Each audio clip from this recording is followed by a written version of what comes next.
Welcome back to the Delaware Way. I'm Larry Mincy. We continue our conversation now with the Mayor of Wilmington, Mike Purzycki. It seems like everybody we have in recently that holds elective office talks about property tax reassessment, something that hasn't been done in the state for a long time.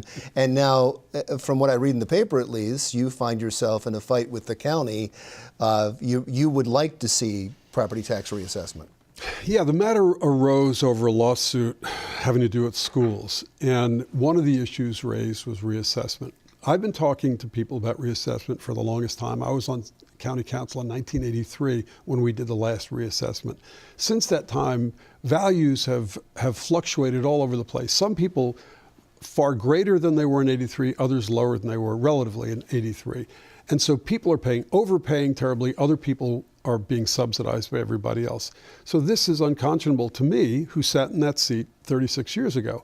And so we've been trying to get council to do it. The opportunity arose for us to intervene in a court case that has just begun. And so we've asked the court to let us essentially be plaintiffs in this case. And so it's interesting, everybody's talking about it, but they were talking about it in response to our asking to intervene in this case. Yeah, it's the ACLU that brought the case, and I think what they were looking at was an increase in funding for schools. They were. So then taxes would necessarily be going up. You'd be getting more revenue. Well, that could be, but that's a separate part of the litigation. That's a part of the litigation that we are not involved with. The other part of the litigation is having to do with a reassessment, because they feel that the lack of a reassessment has impacted values in certain districts. We are intervening on a much narrower point of view. Our point of view is this. We have condominium owners in the city who literally pay 10% of the value of their property in taxes. So $25,000 property, $2,500 or more in taxes. $200,000 in property value, current market value, they pay $7,000 in taxes.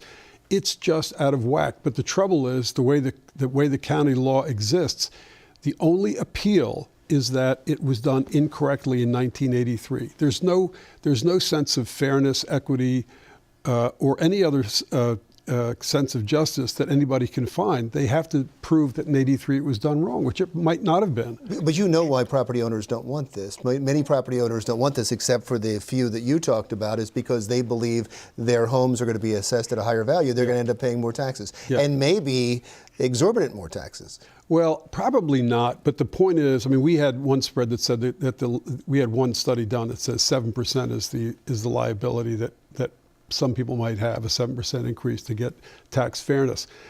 But is that in the city or the county? It's in the city, because we were looking at this one narrow issue. But I don't think the county's got these tremendous disparities. But, you know, it'd be like if you and I are both making $50,000 and I paid 2% and you paid 10%. Well, you would be raising hell about that. You would never accept that. And I think most courts would say, well, that's certainly wrong. But that's what we do. That's what we do with our property tax. It's just, the way it is imposed, it is very, very unfair to too many people, and they tend to be people without the ability to go ahead and sue. If you pay $3,000 or $4,000 extra a year, that's wrong. But who's going to go pay $20,000 or $30,000 or $40,000 to a lawyer to try to take this to court? They don't, and so they're pretty easy. They're pretty defenseless victims. You would acknowledge, though, that overall the revenue pot's going to go up. No. Absolutely not. The revenue pot only goes up. That's what the ACLU is claiming, that it would go up. But that's a different issue. I'm just telling you, they're asking for additional funds. They're asking school districts to impose additional funds for underserved, under-resourced schools. That's a different issue than the reassessment. They're two separate issues. You think that actually, if they do a reassessment, just to make sure that you're saying that for the most part, the revenue will go down or stay the same? No, the revenue, after a reassessment, revenue should stay the same. The law allows for a 50% increase if council goes ahead and votes for it the way they would any other increase.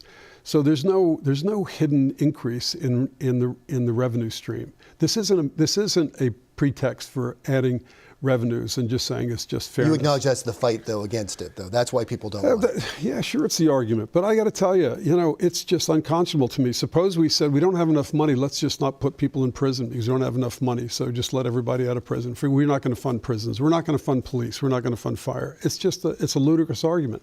And fundamental fairness, to me, is the essence of a democracy, and you just have to do it the right way. I do want to get to talking about doing the right way, get to the census. Yeah. Are you? I know that you've put together a committee to oversee the census, and that was because City Council did not do it. Is that? City Council said they weren't going to pass anything until this whole issue of the and you felt this was too important to ignore? Far too important. I mean, we just have to advance this whole issue. We get millions and millions of federal dollars based on our population count. And the idea that this was going to be stalled because of a political ploy just was unacceptable. Do you believe Wilmington's being undercounted in the census? You know, here's what I think. I think poor people tend to be undercounted. And so my guess would be, it would just be a guess. It's not a conspiracy. I mean, I don't feel that way about this.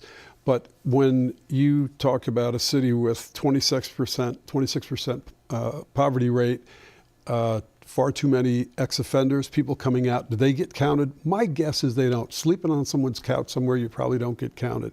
And I think so we have to do the best job we can making sure that we've got a good population count for the census. Wonderful. As always, I really appreciate you coming in and spending so much time. The Mayor of Wilmington, Mike Purzycki. When we come back, how to get more funding in Wilmington and across the state to support those who have cancer. That's when the Delaware Way continues.